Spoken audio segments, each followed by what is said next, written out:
Bom, a minha ideia também, como a do Clademil, você trabalhar, discutir a espiritualidade, mas eu tentei fazer aqui uma introdução não, introduzir o assunto, uma discussão da teologia pública, mas eu acho que seria interessante já ir direto na página 3, porque essas duas páginas aqui, as primeiras são sobre teologia pública, eu acho que não há uma relevância tão grande para se discutir, ir direto a partir da página 3.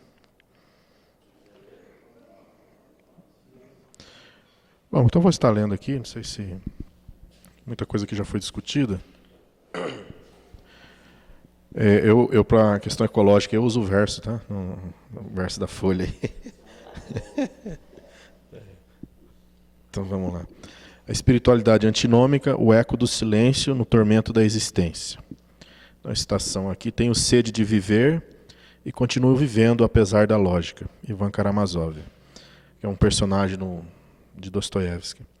Antes de iniciar a discussão sobre o tema, entendo ser necessário destacar algumas considerações sobre o tema maior, espiritualidade pública.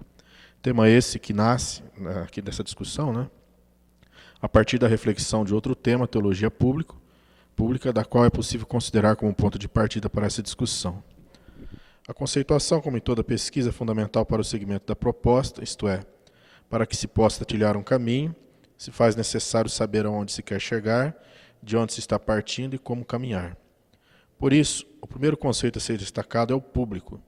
Por público, assim como é sugerido na teologia pública, entende-se que é o não limitado ao espaço eclesiástico ou a um único espaço, seja ele qual for. Isso significa afirmar que aquilo que é público não é objeto de um único segmento, confessional, dogmático, sistemático. É pensar o mundo, mas pensar o mundo de forma plural, em suas mais variadas linguagens, religiosa, cultural, científica, política, ecológica, filosófica, etc. José Roque Jungs aponta o pensamento de Moltmann sobre a teologia pública, o qual entende que o ponto de referência da teologia pública é o reino de Deus e não a igreja. A contribuição da teologia pública se dá de 3 maneiras, segundo Moltmann: interessar-se e despertar o senso do bem comum da sociedade, analisar criticamente os valores religiosos presentes na sociedade, interessar-se pelos valores morais do ethos social. Ao analisar a formação cultural do Ocidente, não é muito difícil perceber a influência socrático-platônica judaico-cristã. O pensamento grego, em especial o dualismo, norteia o pensamento filosófico-teológico medieval. Após o iluminismo, o Ocidente passa a ter um novo olhar, o científico. Destaca o positivismo com sua perspectiva de progresso, de ordem, onde vê a cultura europeia como superior às demais e a ciência como a solução dos problemas da humanidade, uma perspectiva messiânica para a ciência. O positivismo também influencia a educação brasileira, desde a educação básica aos cursos de pós-graduação. Na academia, aquilo que lembra religião ainda é visto com muita desconfiança. A opinião de teólogos ou cientistas da religião ainda é timidamente ouvida nos temas conflitantes da sociedade. Max Stackhouse, acho que assim pronuncia, Stackhouse, parece otimista quanto ao papel da teologia pública nos rumos da globalização e das tecnologias. Segundo ele, um dos campos em que ela é empurrada pela tecnologia é a engenharia biológica, a geoengenharia, a engenharia humana e gestão. O que é moral para se fazer em relação à terra, aos humanos e à gestão social? As religiões do mundo irão concordar em relação a alguns princípios e discordar em relação a outros. A teologia pública tentará desenvolver um vocabulário que permite um diálogo, uma conversação para ver o que é compatível entre as religiões. No próprio quintal protestante, pensar o público, segundo Ronaldo Cavalcante, é uma possibilidade de recuperação da vocação protestante. Para Cavalcante, a identidade protestante se perdeu nos meandros institucionais e na busca do poder político dentro do gueto. Não se pode deixar de destacar a tentativa de se fazer teologia com novos olhares, isto é, com eixos hermenêuticos, como, por exemplo, as ciências sociais na teologia latino-americana. Entretanto, de modo geral, o cristianismo ainda tem uma perspectiva medieval em boa parte de seu pensamento. Atrelado a isso, há o fundamentalismo protestante, que faz também traços do positivismo, vinculado ao proselitismo. além do pragmatismo pentecostal, sincretismo neopentecostal, conservadorismo católico apostólico romano e seus desdobramentos. Com isso, a ideia do público ainda é mínima quando comparada ao privado. O protestantismo de missão, por exemplo, entende que o privado é de Deus e o público é do mundo, por que não falar do diabo, uma compreensão dualista. O conceito de público e plural parece que ainda não é bem visto ou pensado no mundo protestante, muito embora o protestantismo nasça com vocação público, aqui é o Cavalcante, né? Engajado na liberdade, no plural. Infelizmente, o protestantismo parece ter optado mais pelo gueto. A intenção desse texto não é fazer uma crítica ao protestantismo, nem uma discussão mais pormenorizada da teologia pública, embora compreenda que é uma discussão nova e importante, mas apenas tê-la como ponto de partida para a reflexão sobre espiritualidade pública. Por isso, outro conceito importante a ser apresentado é o conceito de espiritualidade. O que é espiritualidade? A espiritualidade é um fenômeno humano ou uma ação a ser desenvolvida por religiosos? É possível conceituar espiritualidade? O que seria espiritualidade pública? João Sobrino tenta colocar a espiritualidade naquilo que ele chama de pista correta. Trata-se, pois, de tarefa perene, mas inevitável e urgente, em um momento de crises e de desconcertos, quando os antigos gonzos já não aguentam mais o peso do edifício. Criar novos gonzos, sobre as quais a história gire, e gire bem, e na qual os homens possam voltar a viver como seres humanos, é algo que supõe muitos elementos. Porém, integrar a todos eles adequadamente não é apenas coisa de ciência ou de ideologia, mas de espírito. A essa qualidade de ser humano com espírito, que responde ao que a realidade tem de crise e promessa, e o que unifica os diversos elementos da realidade para que esta seja efetivamente mais promessa do que crise, é o que chamamos de espiritualidade. Pode parecer exageradamente vaga essa descrição da espiritualidade, mas é importante para colocá-la na pista correta, ao falar dela e para não reduzi-la, consciente ou inconscientemente, a algo regional, nem reduzir seu âmbito ao imaterial ou interiorista. Esse desafio que Sobrino aponta de colocar a espiritualidade na pista correta, sem reducionismo, é o mesmo desafio que está à frente de quem pretende caminhar por essas trilhas. Sua preocupação de que os homens precisam a viver como seres humanos, e que isso supõe vários elementos, já sugere algo público. Além de sugerir o público, ele deixa entender que a integração dos vários elementos não dá conta, pois há algo muito maior que nem a ciência e nem ideologias conseguem atender. Daí a espiritualidade. A espiritualidade parece ser o elo que liga o homem ao ser humano, isto é, que faz uso e interliga os outros elementos, humanizando-o. Como pensar, então, esse ser humano com o espírito? Não pretendo desenvolver uma teologia da espiritualidade, mas propor uma metodologia que se construa pela literatura, especificamente no pensamento de Dostoiévski, ou seja, o que a literatura, como um elemento cultural, tem a mostrar sobre espiritualidade.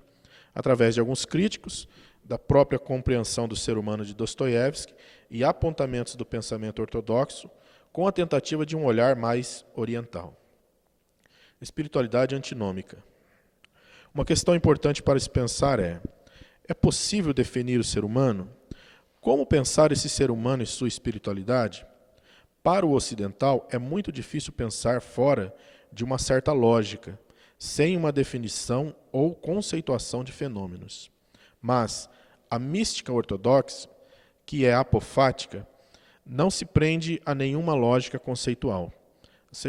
O Reichel que gosta muito desses termos, né, apofática, catafático, se é possível racionalizar a experiência ou não. Mas os ortodoxos são mais apofáticos.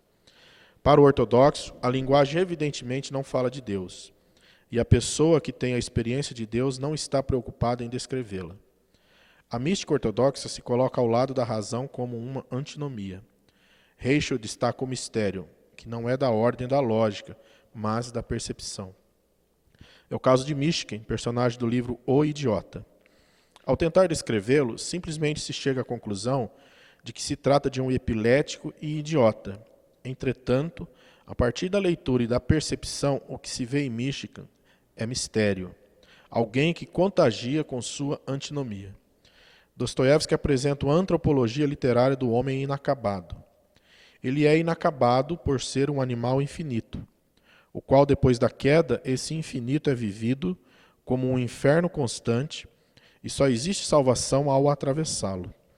Existir é, portanto, um tormento, cercado por abismos espirituais. A polifonia. Polifonia é um termo utilizado e apresentado por Mikhail Bakhtin, um crítico literário estudioso da literatura de Dostoiévski. A polifonia é a representação de consciências, de múltiplas vozes, que dialogam entre si sem se objetificarem. Essas vozes de consciência são equipolentes, ou seja, não percebem seu ser enquanto vozes e consciências autônomas. A polifonia não é apenas um recurso literário em Dostoiévski, mas é também uma compreensão existencial. A condição humana sofre a agonia, um terror moral que é manifestado na polifonia. Portanto, o ser humano é um ser polifônico. É o anseio pelo absoluto numa criatura relativista. A espiritualidade, assim é possível compreender, lida diretamente com a polifonia, ou seja, com essas múltiplas vozes. Vozes que atormentam. Vozes como Ivan Karamazov, ateísta e nihilista, que provoca dúvidas a partir da Teodiceia, mas ao mesmo tempo evidencia em si muitas consciências, a ponto de ver o diabo. Nem mesmo seu irmão Alyosha, jovem religioso e redimido, está livre da polifonia. Há muitas vozes que o angustiam. São as vozes à procura do silêncio. O problema é encontrá-lo. No conto de Dostoiévski, O Sonho de um Homem Ridículo, há um indivíduo que consegue chegar ao paraíso, onde conhece alguns seres humanos que não experimentaram o pecado de Adão e estariam vivendo lá. Esses seres humanos se comunicavam por intuição silenciosa. Não há vozes, não há palavras, não há uma tentativa de encontrar e de conceituar felicidade. O homem começa a conversar com os outros seres humanos do paraíso, leva-os a falarem e acaba causando a queda deles. Esse conto retrata a desgraça do ser humano em procurar lógica em tudo. Ao invés de lógica, há o abismo. Por isso, a angústia de encontrar uma lógica é uma angústia dos mortais. Assim, o abismo que o ser humano tem é, analogamente, uma espécie de santo dos santos. Aquilo que seria o homem no homem, o ser humano no ser humano. Trata-se de um lugar tão santo que lá não pode entrar a palavra, a definição ou a descrição. É neste lugar que está a personalidade, entendida no sentido sobrenaturalizado. No sentido naturalizado, só existe o abismo da palavra, a falta da palavra. Essa perspectiva do sobrenatural está na pessoa. Nicolas Berdyaev, influenciado por Dostoiévski, faz uma distinção entre pessoa e indivíduo. Segundo ele, indivíduo é uma categoria de ordem natural, enquanto que pessoa é sobrenatural e espiritual. Não há pessoa sem um trabalho do espírito exercido sobre a construção física e psíquica do homem. O ser pessoa é o ser espiritual. É o ser que é consciente de sua polifonia, mas que não se precipita no abismo da existência, na tentativa de compreender ou de definir o tormento. Pessoa é humano, indivíduo é queda. A espiritualidade está na busca do silêncio, não na tentativa de organizar as vozes. Isso é coisa do indivíduo, não da pessoa. O indivíduo é pragmático, utilitarista. A pessoa é humana, é o espírito em busca do silêncio. Mas onde está o silêncio?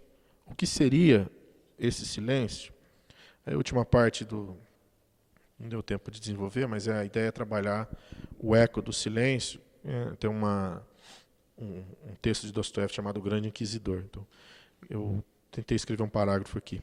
Destacando o silêncio de Cristo perante o inquisidor e a resposta dele com um beijo. O silêncio e o beijo propõem uma espiritualidade que tem o amor como única resposta. O divino está no amor, que não busca explicações, simplesmente ama, se cala diante da condição humana. O grande inquisidor lembra as três tentações de Jesus no deserto. as quais remetem ao milagre, mistério e autoridade. Jesus venceu a tentação de não apelar para o milagre, mistério e autoridade. Em nosso contexto contemporâneo, não há mais um grito pela lógica científica quanto era na modernidade, mas há o apelo, tentação para o milagre religioso, econômico, tecnológico. O sagrado é mais um produto de mercado e a autoridade, a sede de poder ainda grita nos horizontes políticos e institucionais. O silêncio é a única fonte para se vencer essas tentações. A espiritualidade é o eco do silêncio, entre essas vozes que atormentam a existência. A desilusão institucional, o desencanto político, a fragmentação da vida e do absoluto são as novas vozes que ainda tentam buscar certa lógica no existir. Por isso, a espiritualidade não é uma propriedade confessional e institucional, mas um fenômeno humano. Não se trata de uma ação, mas de um existir. Então, Claudinei, muito obrigado por seu texto. Eu achei muito interessante aqui quando você fala da linguagem e cita aqui de forma poética um mundo onde não existe a linguagem, né? Agora, porque a linguagem ela define as realidades e na verdade a teologia ela é linguagem, né? É que é o problema. A teologia é linguagem. E quando você define uma realidade, né, você limita a possibilidade dessa realidade se apresentar de outra forma, porque você definiu. A grande questão é como é que a gente faz teologia, então, pública, é o nosso assunto aqui, considerando que ela é linguagem. Ou seja, qual deve ser a nossa base operacional para desenvolvermos uma espiritualidade que leve alguém à ação, ou que promova uma ação libertadora? É uma teologia acima, não sei, acima da própria linguagem, quer dizer, seria através da poesia, seria através do rito, seria através da mística? Será que esses elementos são muito mais poderosos? A mística, o rito, não seriam muito mais poderosos do que a própria linguagem? Para que a gente promova uma espiritualidade libertadora. Que essa é a contribuição da literatura, né? Ela não está presa, por exemplo, a dogmas, a linguagem é muito mais tranquila, principalmente se tratando de literatura russa, né? Em Dostoiévski. E justamente a crítica dele no século XIX era uma crítica às ciências modernas e a todo tipo de determinismo. Então, na verdade, ele não está preocupado com uma libertação. Ele vê a condição humana, o ser humano, como ser livre. É uma liberdade, não uma libertação, né? Então não há uma preocupação de libertar o ser humano. Ele vê como a existência como um tormento. E nesse tormento é preciso procurar o silêncio que cala essas múltiplas vozes. Isso faz parte da condição humana. Né? O problema do sofrimento, o problema da angústia, isso faz parte da condição humana. Ele não tem inclusive, digamos, do ponto de vista social, né? Ele era um russo do século XIX e havia essa dificuldade entre o Oriente, esse conflito Oriente-Ocidente ali. Então, para ele, ele olha muito mais essa questão existencial. E os textos dele são profundos nesse sentido. Não tem uma preocupação de definir as coisas. Para ele, o ser humano é livre e sofre essas múltiplas vozes na sua consciência, e a única forma de viver esse silêncio é amando, né? É sendo livre. Então, esse é um recurso da literatura, né? Não tem uma preocupação de libertação. Eu anotei aqui um parágrafo, na verdade uma frase que vem no seu texto, recuperando as expressões de Sobrino, em que você coloca a seguinte afirmação, fazendo já um estudo sobre o pensamento de Sobrino. Só a preocupação de que os homens precisam voltar a viver como seres humanos. Nós sabemos que, no tempo de Dostoiévski, a Rússia era a Rússia era um. Nós não podemos fazer uma comparação do século XIX da estrutura social da Rússia com a sociedade, por exemplo, brasileira ou de outro lugar do mundo, porque eram tribos, não se constituía ainda como dentro desse ideário urbano, né, que a gente conhece, né, e sabe que a Rússia nessa época, depois veio todo o movimento social do século seguinte e tal. Então a gente sabe que a Rússia nesse tempo tinha esse vislumbre muito mais tribal, né? Então, e essa leitura sua de Sobrinho, os homens precisam voltar a viver como seres humanos, e essa recuperação do silêncio, que me parece ser uma tentativa de reencontrar até mesmo uma mística pré-reformadora, tal, né? Que a gente vê nesse mundo dos mosteiros e tal, do silêncio preservado. Seria uma resistência de fato à urbanização? Seria de fato, não sei se eu vou conseguir formular o que eu estou pensando, mas seria de fato já um discurso de resistência à urbanização? Ou seria de fato um discurso que migrasse para uma teologia pública? Seria transformação de fato da teologia mais ainda num gueto, respeitando o discurso que nós estamos já recuperando aqui do nosso debate anterior? Ou seria uma abertura? Porque me parece que nessa direção seria muito mais resistência e não contribuiria, vamos dizer assim, necessariamente para uma ideia de teologia pública como espaço público de formação mesmo, mas muito mais resistência. Me parece que talvez fosse muito mais nessa direção.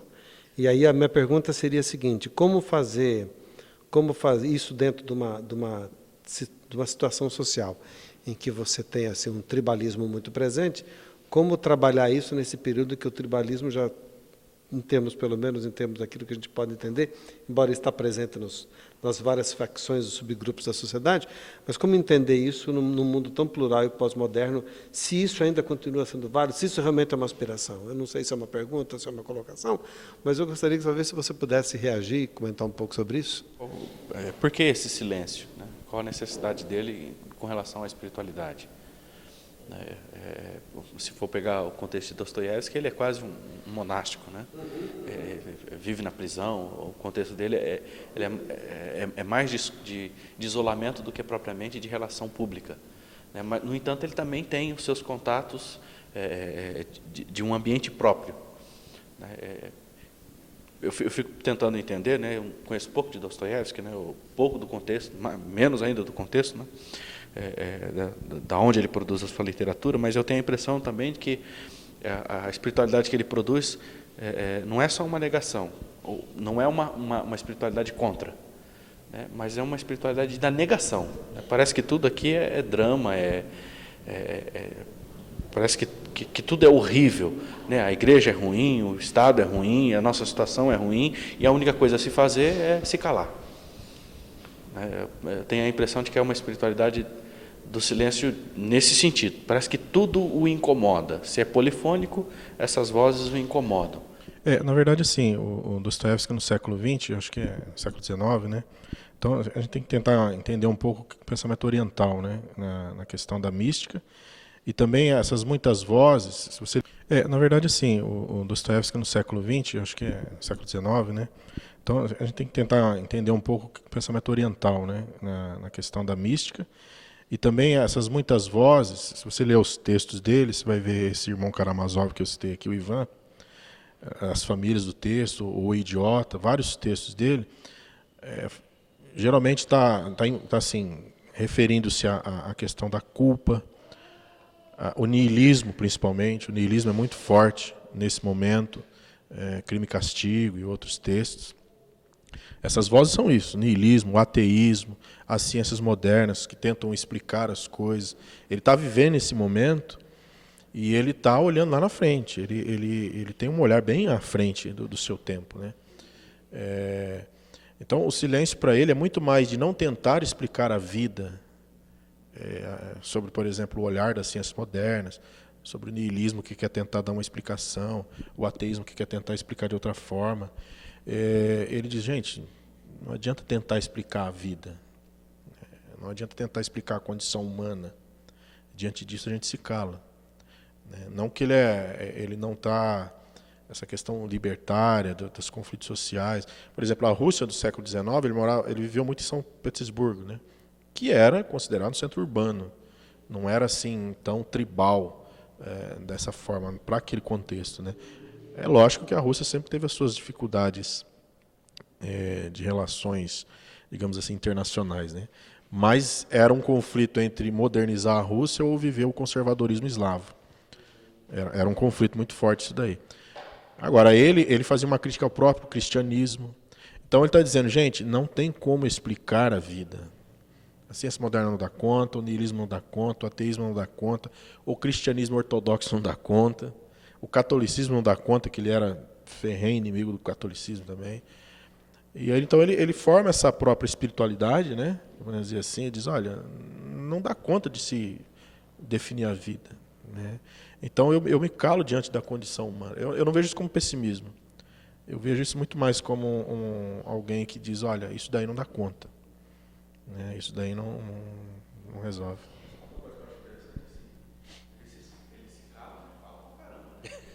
O cara é escritor, mas Isso é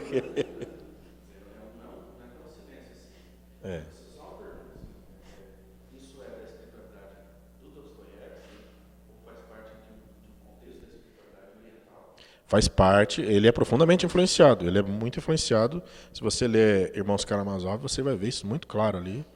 Só que no próprio livro tem um Starit Zosima lá, que é um monge, que é diferente de todos os demais.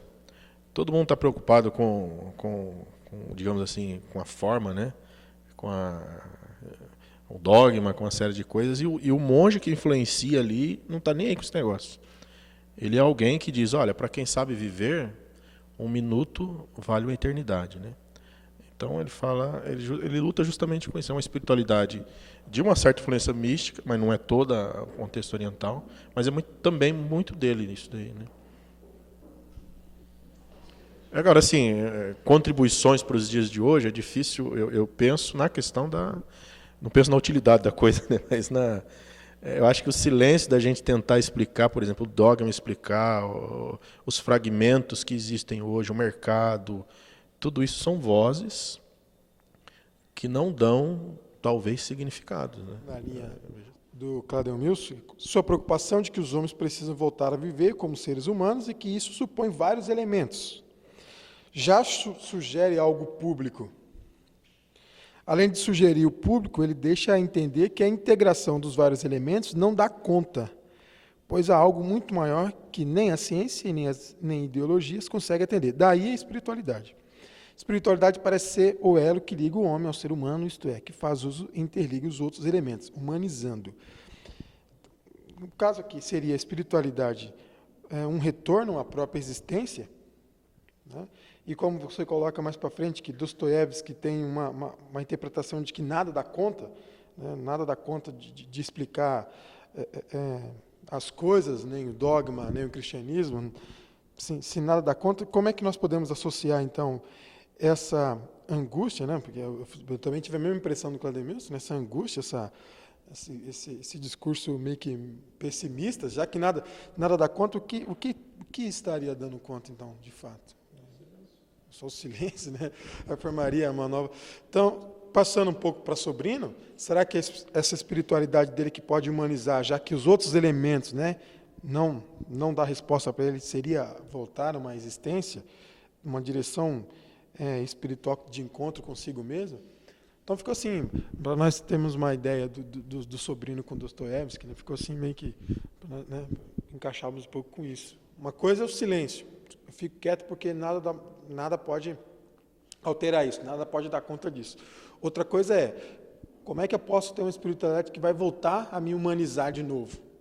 Eu acho que essa questão de silêncio também, por exemplo, o silêncio de não tentar explicar as coisas, mas não é um silêncio tão subjetivo assim. Ele tem a subjetividade. Por exemplo, eu amo.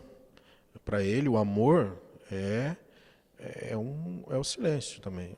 Eu amo. Eu amar é o silêncio. É a forma de eu demonstrar isso, né? Não. Não, isso para o oriental, linguagem é afeto. É um homem, que eles falam, affectus. Não é o homem intelectus. Para nós ocidentais, o que vale é o intelecto, né? A linguagem nossa é muito por esse. Para eles não, para eles é o afeto. Então, o fato de amar, tanto que no Grande Inquisidor é muito interessante, né? Que na Idade Média ali, o conto é o Cristo tivesse voltado na Idade Média, aí vem um Grande Inquisidor, vê Cristo fazendo milagre, curando as pessoas, ele fica incomodado com aquilo, fala, não, você não pode fazer isso, você vai para a Inquisição. Aí Jesus foi para a Inquisição na Idade Média, no conto, né? E aí ele, como é que você faz isso? Os homens não sabem ser livres. Você não está vendo que as pessoas não sabem ser livres? As pessoas precisam de alguma coisa para direcionar. A igreja faz isso. A instituição faz isso. E Jesus quieto, né? Aí no final, mas você não responde nada. Aí Jesus dá um beijo nele, fica quieto, dá um beijo. E é justamente o que o Dostoiévski está dizendo. Falou assim, o amor é a resposta. A espiritualidade se tiver uma ação na espiritualidade, digamos assim, é o amor, né, para ele. A questão do sobrino, que eu peguei apenas para fazer uma ponte, quando ele fala dos gonzos do edifício, é mais ou menos, eu penso mais ou menos assim, você está construindo uma parede, você coloca vários tijolos, né? Só que se você não colocar a massa ali com cimento, elas não ligam uma na outra. Você pode levantar uma parede com vários elementos, vários, digamos assim, saberes, né? Antropologia, sociologia, filosofia, várias coisas. Mas se você não tiver a massa, aquilo que liga, e essa parede não para de pé. Então, essa massa é a espiritualidade, né, que vai fazer com que esses elementos faz o edifício ficar de pé. Então, eu pego ele como uma ponte para dizer que uma parede sem massa não para de pé. Esse é o tentar voltar a ser humano. O Berdyaev vai falar isso lá quando ele fala do indivíduo e pessoa, né? Indivíduo é o sujeito sem espírito, digamos assim, entre aspas, né? A pessoa tem consciência da sua espiritualidade, tem consciência de ser um ser inacabado que está em construção. E essa construção, ela nunca vai ser acabada, né?